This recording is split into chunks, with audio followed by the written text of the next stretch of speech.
Hello বন্ধুরা, নমস্কার। আজকে আবার একটা দারুণ স্বাদের রেসিপি নিয়ে চলে এসেছি। আশা করছি আজকের রেসিপিটা তোমাদের খুবই ভালো লাগবে। ভালো লাগলে অবশ্যই একটা লাইক করে দিও, বন্ধুদের সঙ্গে বেশি বেশি করে শেয়ার করো। আর যে সকল বন্ধুরা এখনো আমার চ্যানেলটাকে সাবস্ক্রাইব করোনি, অবশ্যই সাবস্ক্রাইব করে আমার সঙ্গে থেকো। তোমরা যেভাবে ভালোবাসছো আর সাপোর্ট করছো এইভাবেই আমার সঙ্গে থেকো। তাহলে চলো আজকের রেসিপিটা শুরু করা যাক। আজকে তোমাদের বানিয়ে দেখাবো একটা পিঠের রেসিপি, সেটা হলো কাস্তে বড়া। এই পিঠেটা কিন্তু খেতে খুবই ভালো লাগে, আর যেহেতু শীত পড়ে গেছে এখন কিন্তু একটু পিঠে খেতে ভালো লাগবে। তার জন্যই কিন্তু আমি আজকে একটা পিঠের রেসিপি নিয়ে চলে এসেছি। তাহলে চলো দেরি না করে রেসিপিটা শুরু করা যায়। এটা কিন্তু আমার চালের গুঁড়ো। এই চালের গুঁড়োটা কিন্তু আমি আগে থেকে চালটা ভিজিয়ে গুঁড়ো করে নিয়েছি, নিয়ে কিন্তু আমি টুকে নিয়েছি। এখানে কিন্তু কোনো রকম দানা দানা থাকলে পিঠেটা কিন্তু খেতে ভালো লাগবে না বা ভালো হবে না। এই পিঠেটা কিন্তু করতে কিছুই লাগবে না, শুধু একটু লবণ হলেই হয়ে যাবে। স্বাদ মতো লবণ আমি কিন্তু এখানে দিয়ে নিলাম, দিয়ে একটু মিশিয়ে নেব।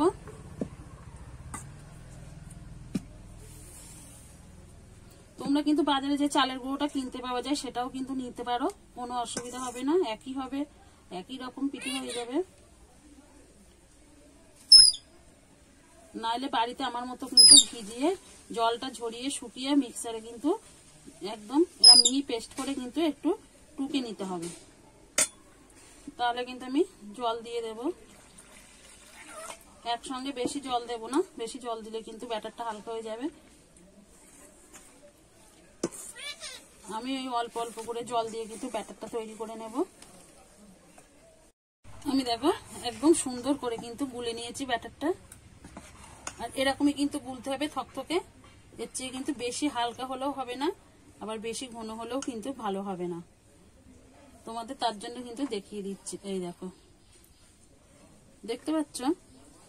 এরকম থিকনেসেই কিন্তু গুলতে হবে। আর যদি ভিজে চালের গুঁড়ো হয় তোমরা কিন্তু জলটা বুঝে শুনে যাবে। ভেজে চালের গুঁড়োয় কিন্তু বেশি জলটা লাগবে না, অল্প জলেই হয়ে যাবে। আর শুকনো গুঁড়ো হলে কিন্তু একটু বেশি জল লাগবে, সেটা কিন্তু তোমরা বুঝে শুনেই দিতে হবে। দেখতেই পাচ্ছ কিরকম আমি ব্যাটারটা গুলে নিয়েছি। এই থিকনেসেই কিন্তু গুলতে হবে। ব্যাটারটা কিন্তু আমার গোলা হয়ে গেছে। এবার এটা সরিয়ে আমি উনুনটা কিন্তু ধরিয়ে নেব। আমি কিন্তু উনুনটা ধরিয়ে নিয়েছি। এবারে কিন্তু খোলা মুচিটা বসিয়ে দেব, ঢাকনাটা খুলে নেব।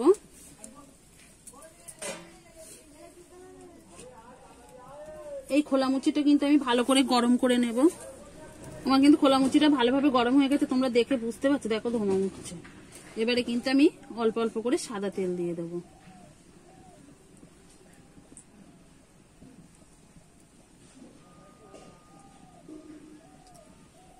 তেলটা আমি কিন্তু একটু ভালো করে গরম করে নেব। তেলটা কিন্তু আমার ভালো মতো খুব গরম হয়ে গেছে। এবারে কিন্তু আমি মুছে নেব। একটা টিস্যু পেপার দিয়ে কিন্তু আমি তেলটা ভালোভাবে মুছে গায়ে গায়ে লাগিয়ে নেব, যাতে পিঠেটা দিলে কিন্তু গায়ে লাগবে না। এইভাবে তেল দিয়ে কিন্তু মুছে নিতে হবে। আর এই খোলা মুচিটা কিন্তু খুব ভালো গরম করে নিতে হবে। ভালো গরম করে নিলে কিন্তু পিঠেটা ঝটপট ছাড়িয়ে যাবে হওয়ার পরে। এবারে দেখো এই যে ব্যাটারটা আমি আবারও একবার দেখিয়ে নিচ্ছি। দেখতে পাচ্ছ? এরকমই কিন্তু গুলে নিতে হবে। এবারে আমি কিন্তু এক এক করে দিয়ে দেব।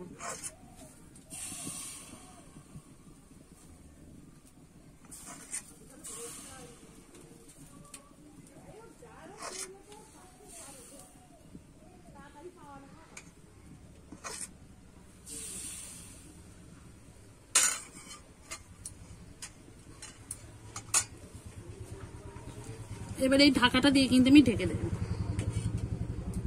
এইভাবে কিন্তু আমি হতে দেব। এবারে ঢাকনাটা আমি খুলে দেখে নেব।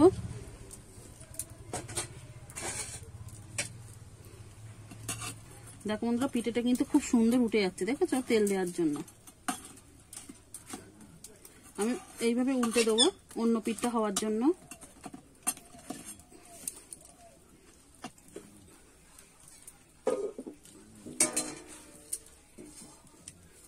এবারে কিন্তু থালাতে তুলে নেব।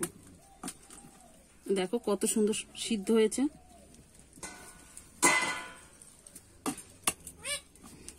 হাত দিয়েই তুলে নিচ্ছি। দেখো কত সুন্দর জালি জালি হয়েছে, আর সিদ্ধটাও কিন্তু খুব সুন্দর হয়েছে।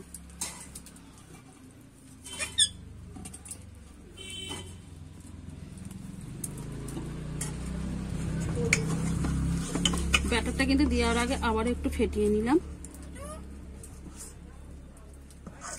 দিয়ে দেব।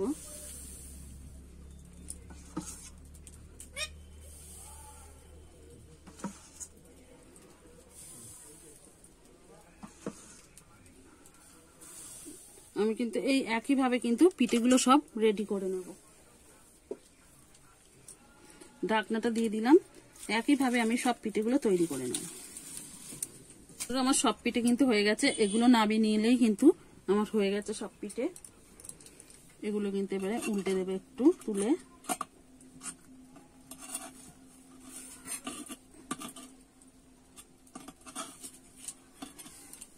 হাত দিয়ে একটু আমি উল্টে দিচ্ছি।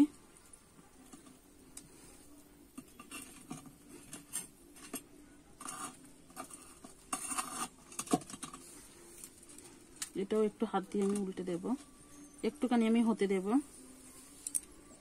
এবারে আমি পিঠেগুলো তুলে নেব। দেখো কত সুন্দর সিদ্ধ হয়েছে।